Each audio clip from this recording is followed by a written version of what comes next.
Welcome back to Mythic Sky Storytime. I'm Dr. Laura Tad, spiritually oriented astrologer and wellness consultant. In this episode, I'm going to lead you through a guided meditation on the upcoming new moon that we'll be having in the month of June 2026.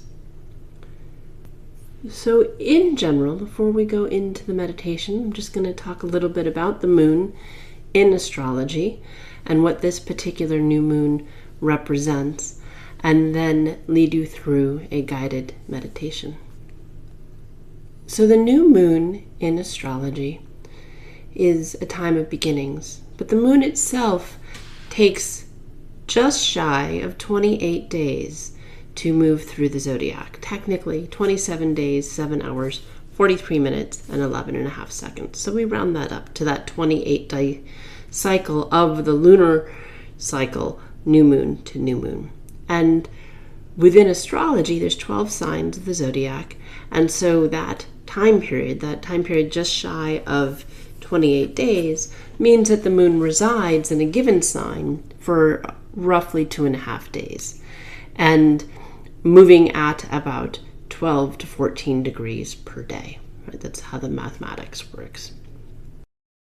And going back to antiquity, every day of the week is related to, linguistically, a planet or luminary. So in the case of the moon, we get Monday, moon day. It's more directly seen a little bit with Spanish, where you have lunes, luna, being the moon in Espanol, and lunes being Monday. So there is a correlation with that day of the week and the luminary, the moon.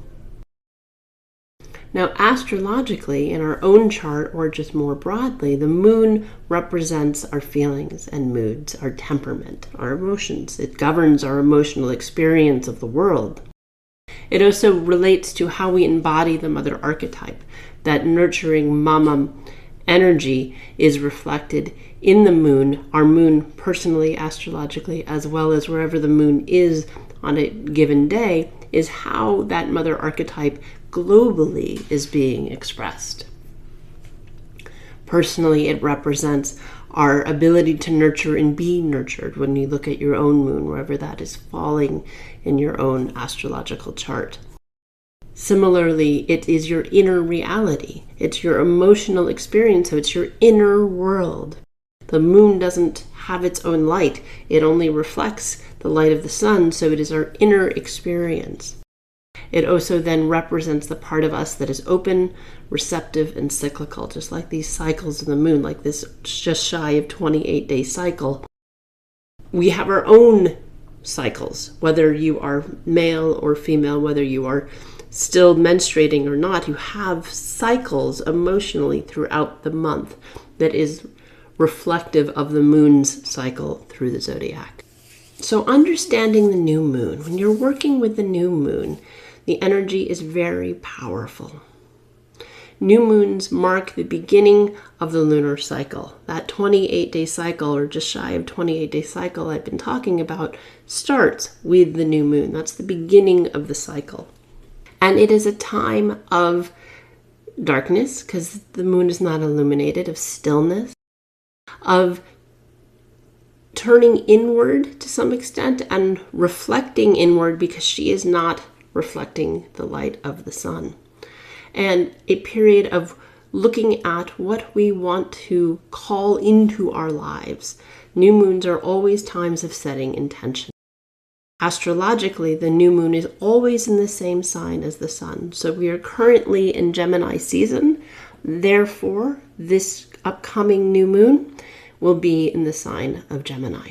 So you can always know the sign that the new moon is in if you know what sign we're in terms of the time of year. And when you're working with the new moon, it is advantageous to work with archetypal things related to the sign that the moon will be residing in for the new moon, in addition to just working with this cultivating energy of invocation and beginning and setting intentions, of making wishes, of calling things in. It is to your benefit to have those things that you are launching, calling in, be related to the sign that the moon will be in for the new moon. So in this instance, that would be Gemini. So what is Gemini? What does Gemini represent archetypally? Gemini is an air sign. It's the first of the air signs. We're still pretty early in the zodiacal cycle because it began with the first day of spring. So it's an air sign. It's a mutable sign because Gemini is a time period when we are in between, or the seasons are shifting. It's late spring, not quite summer. It will be in just a few weeks. But Gemini is this in-between sign where it's the end of spring and not quite summer. So the mutable signs, all the mutable signs govern that sort of malleable in-between space. Every sign in the zodiac also has a relationship with a planet. So in the case of Gemini, we have Mercury. And Mercury is the fastest moving planet in our solar system. And archetypally, mythologically, the god Mercury, or the god Hermes, was always on the go. He was always moving. He was always dashing back and forth. Even from an elemental perspective, another word for Mercury is quicksilver. There's this energy, this constant moving energy that you see with Gemini. So Gemini is also related to the trickster. There's a duality to Gemini because it is the twins. And so it's back and forth, doing things twice, having multiple options is Gemini's happy place. Gemini is the social butterfly. That's part of that dashing around energy of the god Mercury or the god Hermes. It can sometimes then come off as scattered because Gemini can be very easily distracted because everything is interesting. People who have a lot of Gemini in their chart, you may find you're mid-conversation with them and they change topic or they see something shiny and they are easily drawn to another idea, another topic, another thing that draws their attention, and they change points or conversations or ideas sort of midstream. Very common with Gemini. That scattered energy. The gift of that is that multiplicity, that multitasking energy, that ability to hold multiple things simultaneously is an amazing gift. It can, though, sometimes manifest as scattered or distracted.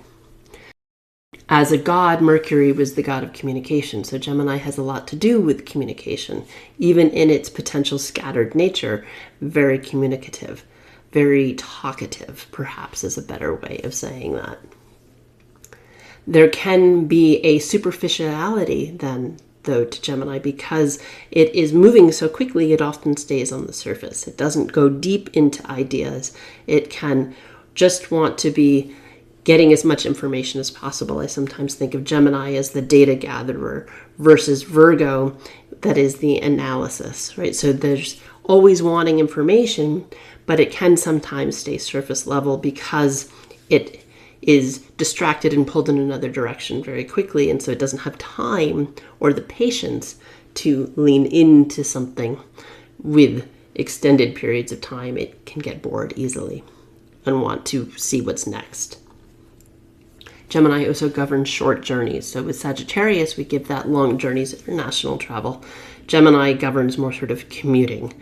Again, this idea of like gets distracted, gets bored easily, can't do a long road trip, can do short little jaunts and lots of them more easily. So there's this need to be in constant motion that you can see in Gemini with that idea of like air is in constant motion. Air is very rarely still. And so that idea of air as an element in constant motion we see in Gemini as a sign. So for those of you watching the YouTube video, here's the actual chart for this upcoming new moon on June 14th. So just in a couple days. And here on the East Coast, it'll be almost 11 p.m.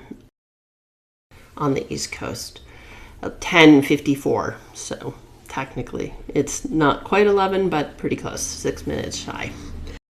And this particular new moon, as I was saying earlier, every sign has 30 degrees. So this moon will take place at 24 degrees and 3 minutes of Gemini. So getting towards the very end of the sign.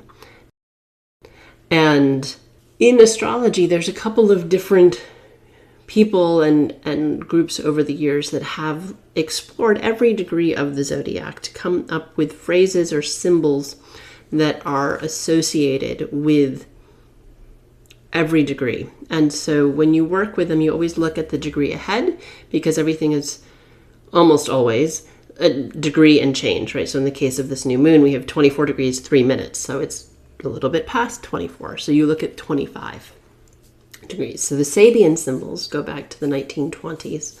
And the image for this degree is a man trimming palms, so palm trees. So you can sort of sit with that imagery, see how that relates to you or your own life. How does the idea of cutting back palm trees or cutting back those palm leaves, perhaps, as a way of creating new space in a new moon? How does that symbolism connect with you? Another one that you may find helpful is the Chandra symbols. And the Chandra symbols came about in the 80s, a similar idea of meditating and coming up with or channeling and being given phrases for every degree of the zodiac. And so in the case of 25 degrees Gemini, we get a cave in deep ocean water. And so that's a very different imagery, but it's the same degree. So see which one resonates more with you when we move into the meditation, or you may want to work with it later on as you continue to explore this new moon. Now, this new moon is interesting in that it is largely unaspected. So the sun and moon, as you can see if you're watching the video, are right next to each other in the chart, but they're not really aspecting. They're not really in communication, making an angle mathematically to much of anything else in the sky. So it becomes a very focused, which is interesting for Gemini energy, in that it's not interacting with anything else in the sky. It's very focused, new, cultivating Gemini energy that isn't in some ways being distracted by something else, by a different energy or different archetype.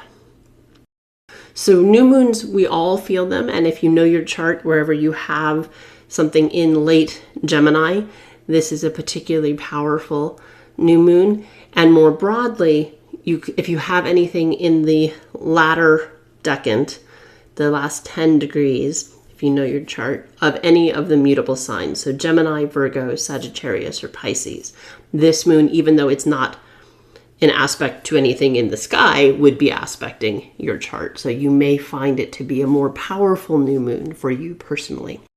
Because in astrology, we have both the mundane astrology, which is how things are impacting things collectively and globally, as well as the personal. So it's a blending of those two things. And one of the things you can do in working with a new moon, because it's about setting intention, is making wishes. So this is a particular, you can do this for any new moon, and you, as I was saying earlier, though, you want to make these wishes related to the sign that the new moon is in, because that is what makes it more powerful and more palpable. So Jan Spiller has a whole book on this, on new moon wishes and working with them. This is somewhat taken from her work, not these actual wishes, but the idea of working with the moon in this way. So these are just some examples. You don't have to use these. These are just to, you're welcome to, or you can use them as a launching thing. Having wishes, though, that are associated with Gemini. So, for example, I want to feel heard by fill in the blank. Is there someone in your life that you feel like is not listening to you? Again, linking it to Gemini. I want to be more comfortable communicating about blank. What are you not saying to someone? This could be personal or professional. I want to be less distracted at. Do you find yourself easily distracted at work, easily distracted when trying to do work on a project? So asking for some support to be less distracted during this new moon. I want to feel more comfortable giving a public talk or speech, if you have something coming up where you're going to be speaking publicly, asking for support from the universe to feel more comfortable doing so. Maybe you want to multitask without distraction. Sometimes multitasking is what is called for. And so how do you both multitask and stay focused? Asking for support with that. Related to that, I want my vulnerability for distraction to be lifted. Right? If you find yourself easily distracted, maybe you've got a lot of Gemini in your chart, asking for help to stay focused. I want to finish blank writing project. If you've been working on some writing, maybe you're working on a book or a blog, or there's some writing or communicating project that you're doing that you keep kicking the can down the road, or you have been stalled in your process, asking for support from the universe, from this new moon, to help you complete that project. I want to write blank number of pages for the writing project, right? Let's say you're working on a writing project, and rather than finish it, you say, okay, I'm going to write 5 pages a day. So if there's a certain number of pages that you might want to complete, what would that be? Right? You can fill that in. Again, asking for support. I want to be open or more open to the ideas of others. And again, this idea of communicating, it's a two-way street, wanting to be heard, but also wanting to be more willing to listen. And in general, so you can make up to 10 wishes. You don't want to dilute the energy too much, but it is recommended that at least one of those wishes speaks to the ease with which you want these changes or these shifts to come into your life, because you don't want things to be too disruptive. Just even phrasing it in that way of, I want all change to come with ease and grace, and asking that the shifts that you're asking to come into your life, again, aren't too disruptive. So shifting gears now, we're going to move into the meditation part of this episode. So you want to find somewhere where you're comfortable to sit or lie down. The meditation itself will be 15-20 minutes. So you want to make sure that wherever you are comfortable and able to sit for that amount of time. So if you need back support, by all means, get that. And going into the meditation, we're going to start with some breathing exercises just to get us present and in the moment. And you can pause till you're ready. With your eyes closed, we're going to be inhaling for the count of 4, and we'll pause at the top, and then exhale for the count of 6, and then pause and begin again. And you'll want to inhale through your nose and exhale through your mouth, and I will do the counting so you can just stay in the experience.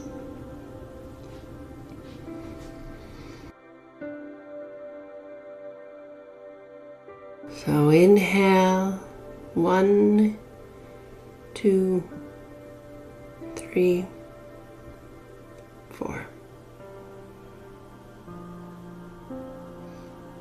And exhale, 1, 2, 3, 4, 5, 6.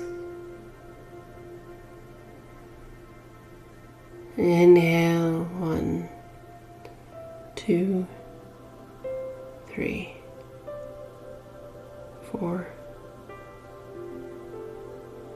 Exhale, 1, 2, 3, 4, 5, 6.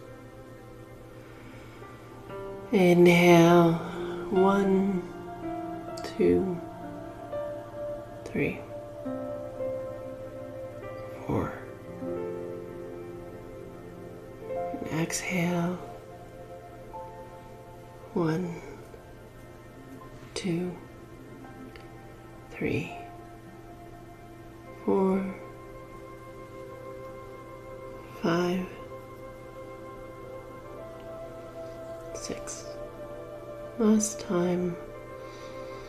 Really drinking in the oxygen. 1, 2, 3, 4. Exhale completely. 1, 2, 3,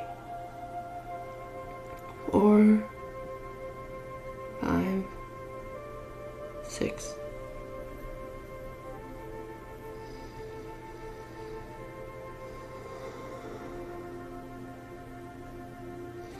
And now bringing yourself and your breath back to a normal rhythm, whatever feels calming and appropriate to you.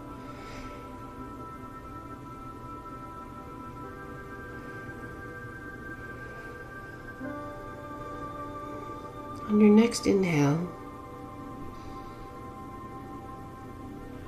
bring your attention to your base chakra, your root chakra. This is the center at the bottom of the spine. It's an energy center that helps us ground, connect with the earth, Pachamama.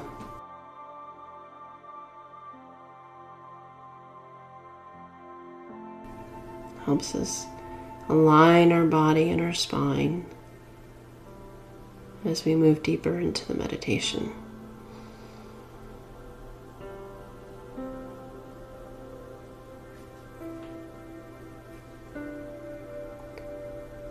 And on your next inhale, bring your attention to sacral chakra, second chakra. It's a powerful energy center. Feel it coming alive as you bring your intention to it and attention.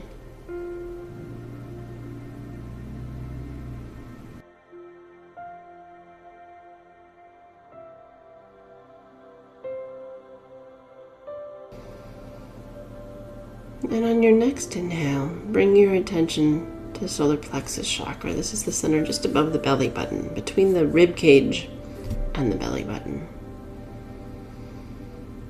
Sun center. Deeply powerful and emotional filled, many ways connected with the moon.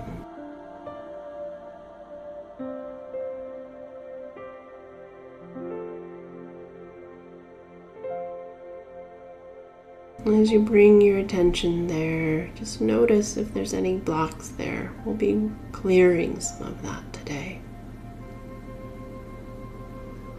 Don't let it distract you, just take note. And on your next inhale, bring your attention to heart chakra. Right at your heart, it's in the center of the chakra system.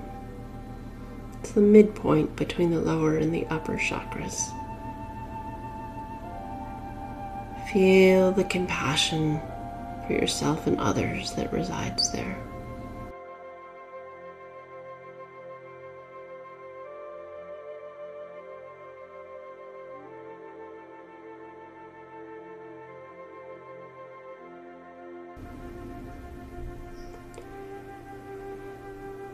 And on your next inhale, bring your attention up again to throat chakra. Just the throat, center of communication, speaking, very much tied with Gemini. Feel it activate as you bring your attention there. Feel it tingle with anticipation.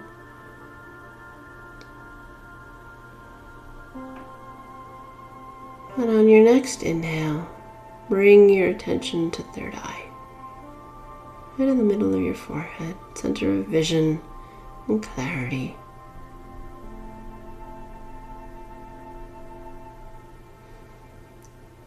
Feel it awaken. Maybe even like a window opening. Feel it coming alive.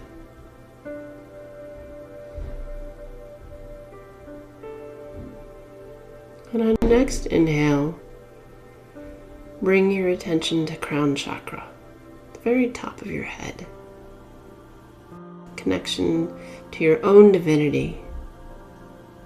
Your connection with God, Goddess, Universe, Spirit, whatever your language is for the divine.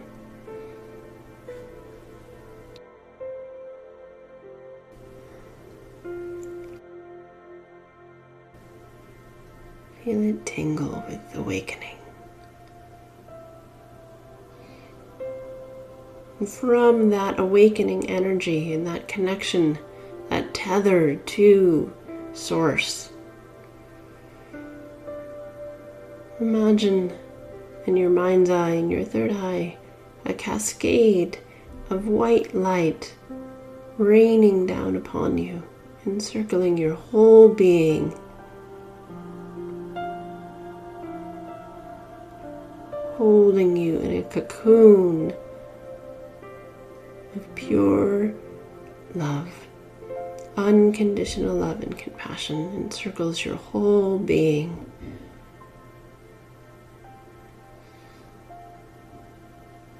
You can make this bubble, this cocoon, as big as you want it to, as far out from your being as you want.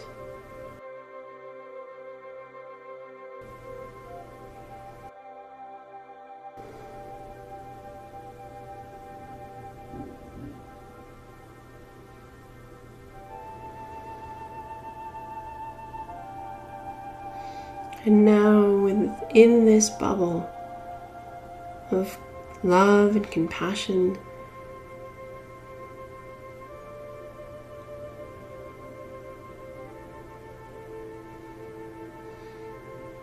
of insight, bring your attention back to your third eye, back to that center of vision and clarity.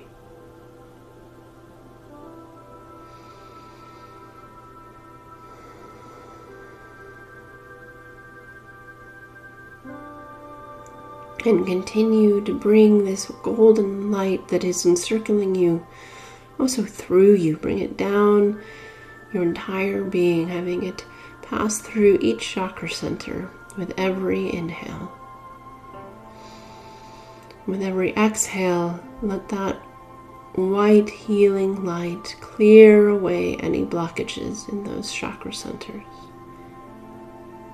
Bringing it back down from the third eye, down through the throat,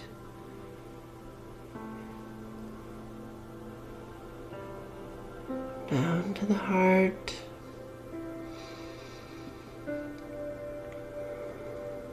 continuing to inhale and exhale, bringing it down to the solar plexus.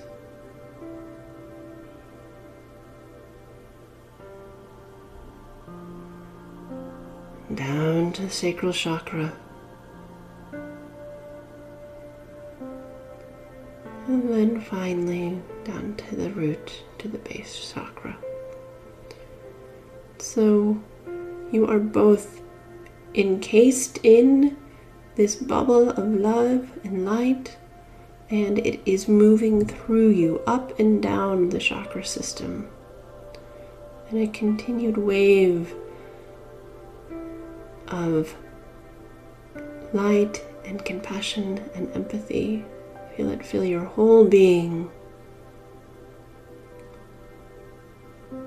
as you bring your attention back up to your third eye.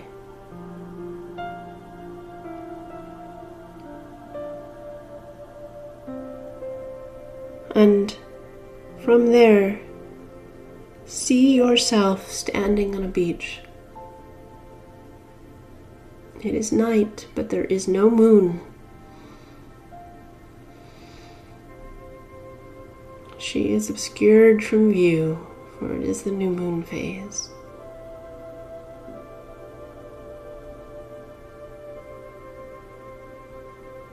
But remarkably, in her invisibility, in her absence, the stars seem so much brighter. Her light is not obscuring theirs.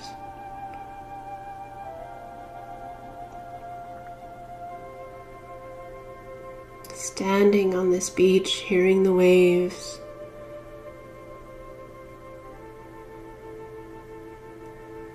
Notice the canopy of stars above you.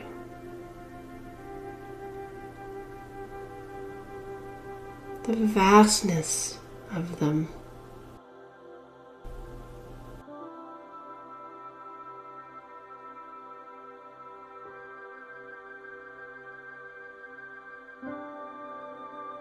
And in that vastness, become aware of how much possibility awaits you.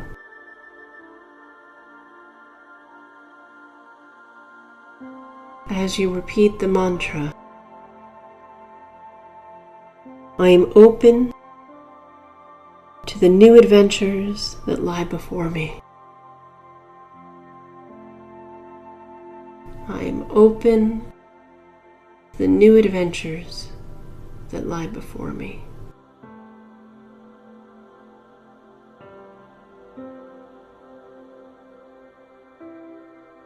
I am open to the new adventures that lie before me.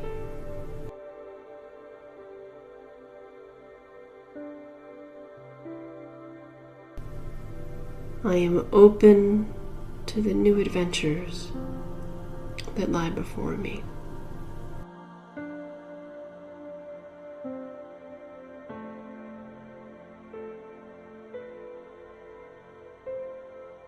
I'm feeling the energy of newness and possibility.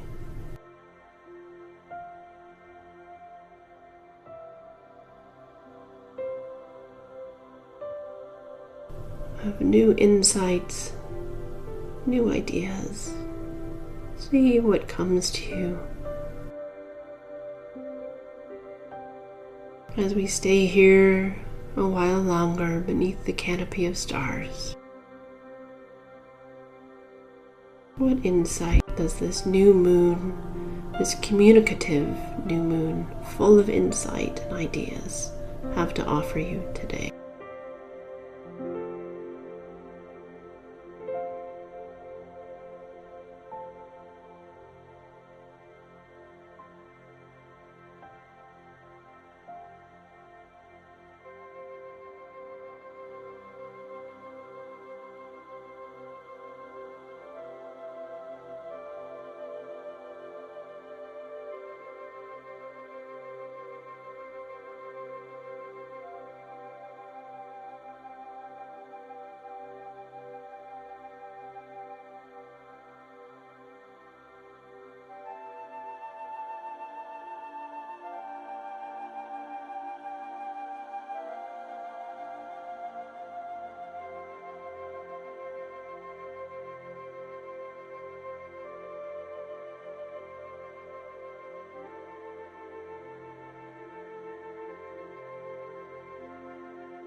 And when you feel ready, you can slowly start to come back into the room that you're in. If you want to stay here, by all means, you're welcome to. But slowly start to move, coming back into your body, back into the room, moving fingers and toes.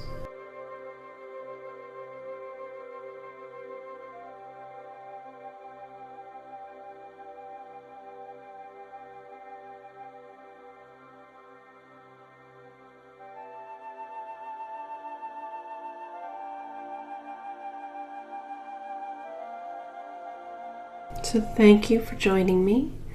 If you want to work with other phases of the moon in addition to the new moon, and I also record an episode for full moons, I do have a moon journal that you can purchase on my website that gives you journal prompts to work with every phase of the moon.